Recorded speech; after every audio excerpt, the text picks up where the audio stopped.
All right, we're joined by James Madison. Coach Brooks, if you could start with an opening statement on the game.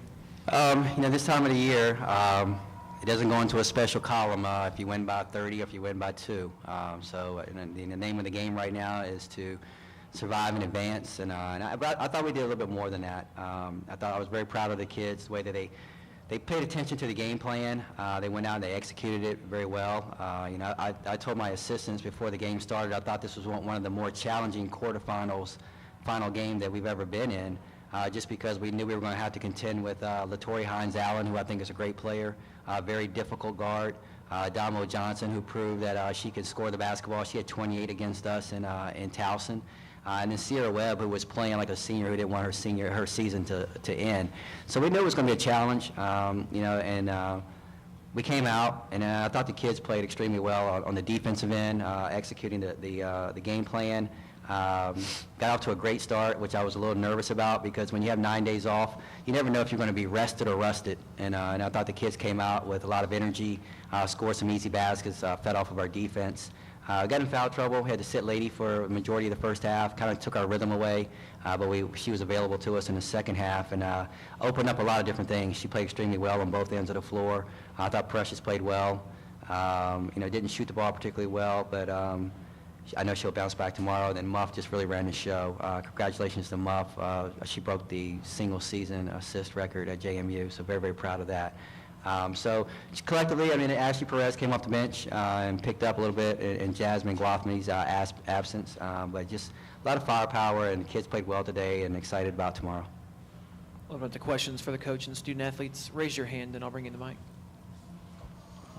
I know last week you guys talked a lot about defense, and that's what you want to focus on in practice. So coming out today, are you satisfied with the way things turned out with 17 turnovers and all that? I am. Again, as I mentioned before, I think Towson's a very explosive basketball team. They shoot the ball extremely well. They have a pro-style offense where they do a lot of isolating for Latori Hines-Allen. And so when you bring double teams at her, you hold your breath because they have shooters all around her. But I thought the kids did a fantastic job of doubling when they needed to, and really closing out on their shooters. And this is probably the best offensive team I've ever had. Very explosive. They're able to. They share the basketball. We have a lot of different weapons, inside, outside. They're fast. We can get up and down the floor. But I think one thing that gets overlooked, that they're one of the best defensive teams that I've had as well. And when they step in, they dig in. We have a lot of smart players.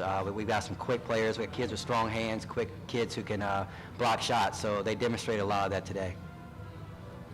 For any of the players, did Kenny get on you guys at halftime, and what was the general message of that discussion? It wasn't really much a get on us. It was okay. We get the first half down now it's time for the second half, and it was more of staying together and staying high. It wasn't really a getting on us. And just reinforcing that we know what we came here to do and that we needed to put those plans into action. Any other questions? All right, Coach, I'll start with you. Have you ever seen a player as unselfish offensively as Angela? Me. That's where she gets it from. No, the other player that I had that rivaled Muff is Angela Benvenuto. One of my first point guards who really they played very similar, and I've talked to Muff quite a bit about Angela Benvenuto, so she knows all about her. Benvenuto actually even came and watched her play, but they're very, very similar. One of the things that Muff does a little bit better is that she can score the basketball a little bit more. Muff can score. She just chooses to set everyone else up, and when you lay off of her, I kind of find it comical when people want to lay off of her, because her little mid-range jump shot is just as good as anyone's that we have, but she just chooses to make sure the lady gets her shots where she needs them, Precious gets her shots where she needs them, and running the show for us. So she's definitely, arguably one of the best point guards, if not the best point guard that I've had. Just the way she's, taken on the leadership role and everything that I needed her to do. She's done it tremendously this year. For the players again, Kenny kind of touched on it when he started talking. The win wasn't exactly a work of art, but this time of year, are you guys perfectly fine with that as long as you're moving on?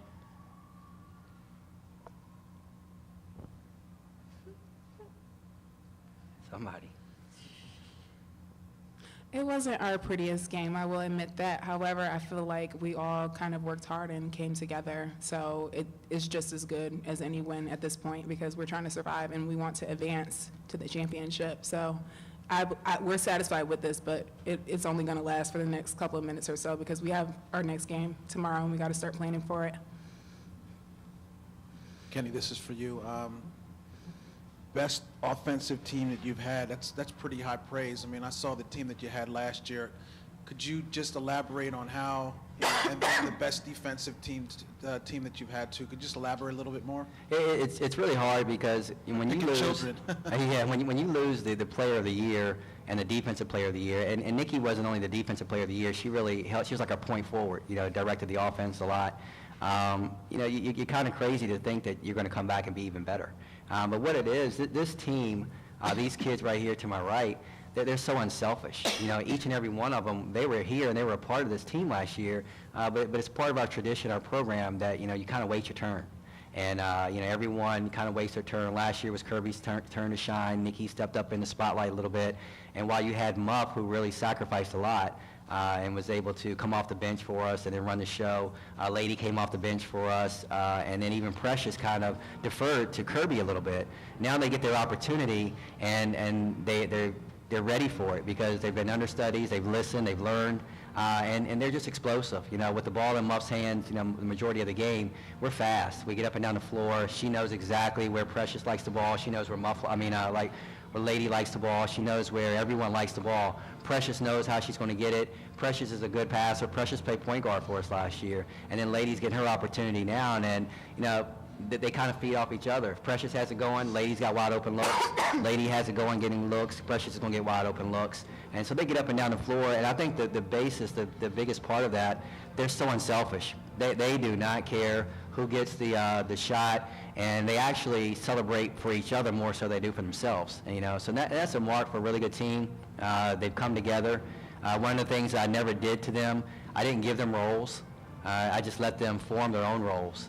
We kind of work with them as what their good shots are in practices, and then when they get those opportunities, just take them, and now they're not second guessing themselves. And again, you don't like to compare a lot. And the only reason I think they're the second best defensive team that I've had is because they probably focus a little bit on the offensive end, and they get up and down the floor. But they play hard, and they've been a lot of fun. It's been a lot of fun to watch them grow into their new roles and how they've taken them on.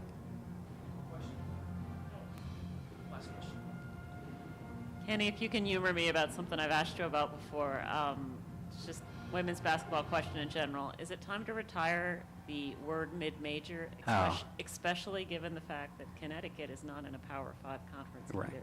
Well, maybe some teams will call themselves a mid-major, but we don't consider ourselves a mid-major. We really don't. And as a matter of fact, the mid-major poll that comes out, I think I've seen it once. I don't even look at it because I really feel like that with these kids right here, they're all high major players, all of them. And I got a few more that are in my locker room. And they'll play against anyone. So we're just looking for our opportunity. We'll fight, we'll scratch, we'll claw if you want to continue to associate us with a mid-major title. But we know when we step out on the floor, we're not a mid-major title. So we're just looking for opportunities, and we'll play anyone. We'll play anyone, and it's just really hard for us to try to get those marquee games because people want to stay away from us because of our prowess to be able to go out and maybe possibly beat you. Thanks, James.